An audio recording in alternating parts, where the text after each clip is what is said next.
بسم الله الرحمن الرحيم.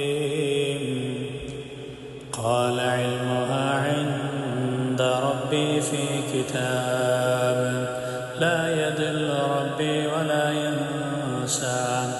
الذي جعل لكم الأرض مهدا وسلك لكم فيها سبلا وأنزل من السماء ماء فأخرجنا به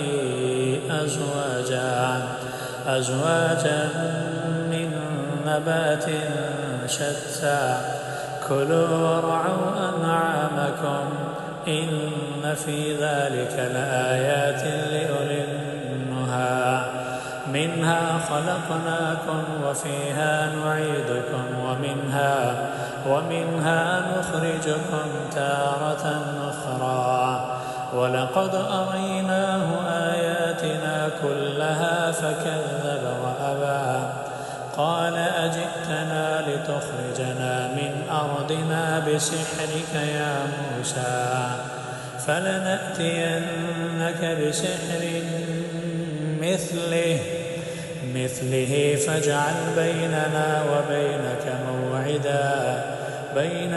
وبينك موعدا لا نخلفه نحن ولا أنت مكانا سوى.